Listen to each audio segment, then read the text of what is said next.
water bike sequence is a great sequence and completely inspired by a man named Robbie Maddison.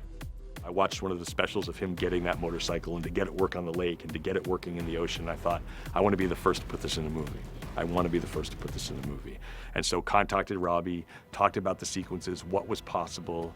And it's interesting because I thought, oh, with the power we have as movie makers, we'll be able to back up Robbie and we'll get 8 bikes and we'll do this thing. And I will tell you, his bikes were sinking and things were happening, but all of these sequences, like, it's possible that these things can happen.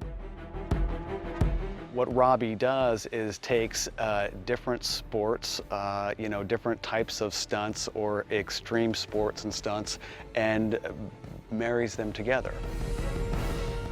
The idea for the bikes on the water is it's just combining two things that I ultimately love. And just one day on the water, I came up with the concept of riding the bike on the water. I know surfing and motorcycles so well and so intimately that I was able to see the vision of what needed to happen to make it work. And it may have seemed impossible in the past, but I knew with the right speed and the right drive, the planing was possible.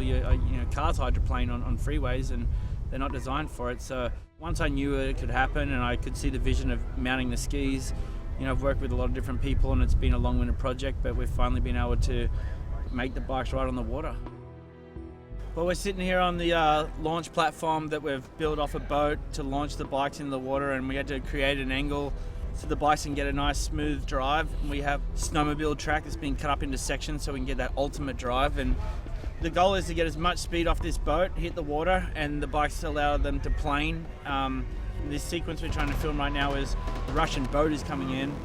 Both the bikes take off, and between here and where we stop, we've got a sequence with the Russians shooting machine guns at us, and they're missing us. And on the shoreline, there's a bunch of explosions going off, and cameras are nestled in the jungle, looking outwards across the river, trying to capture all the action. But it's we're on our 4th take right now. This morning, this has never been done before in the history of mankind.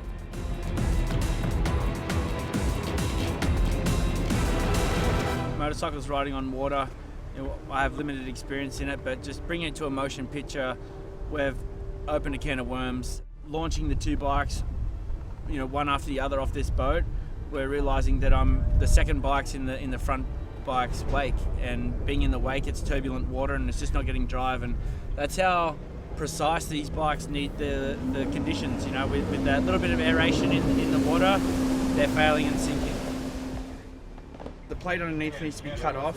The front bracket needs to be welded in place where it is, and then they just need to make up some brackets so that arm's not connected to the frame. It needs to be connected to the 2 struts that go forwards. There needs to be a plate between them, and it just needs to run through that plate. And then that way, when that ski moves, when the water hits it, the ski moves independently. Together. Oh, I see.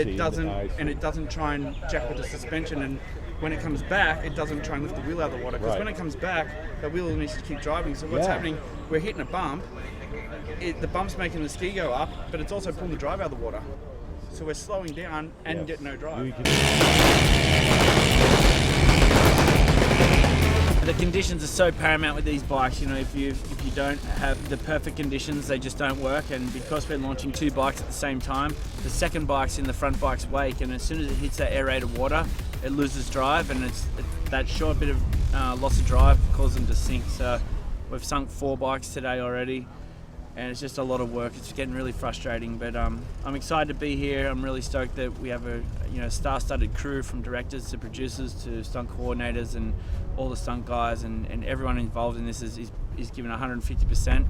We're in a location that's challenging. There's talk of Zika virus, and we're in a river here system that's coming from towns and agriculture farms up the river. So there's been days when this river that we're on right now, it's green today, but there's been days when it's dark brown. So it's been a very challenging experience, but very rewarding to get to the end of it. The whole motorcycle underwater piece, when they actually get into a tube of a wave, well, some of that had to be recreated on a giant water set.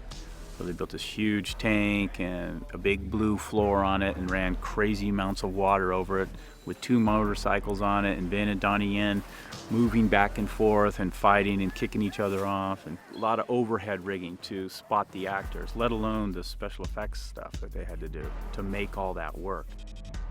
You have the practical bike riders and the stuntmen who are riding, and Vin and Donnie getting up there on the bikes and riding them on the stage in a really controlled manner with the cranes, and then also the water that's coming through. It was a really well choreographed, thought out thing. I mean, the things you can't count on are motorcycles sinking in the ocean and taking 6 hours to dry out. And then also the wild card is always, even if you're a surfer, you're trying to get motorcycles to ride on waves. If you're a surfer, there's some days where the surf comes, and there's some days where the surf doesn't come. And there's days where the surf's a little too rough, and there's days when the surf's not quite enough. And so the production elements and putting all that together, I think it's a credit to visual effects, it's a credit to the practical stuntmen who did the work, and the camera operators, and including myself, who operated one of those cameras once, where I'm not saying you're near drowning, but you're getting pounded by waves as you're trying to capture this stuff.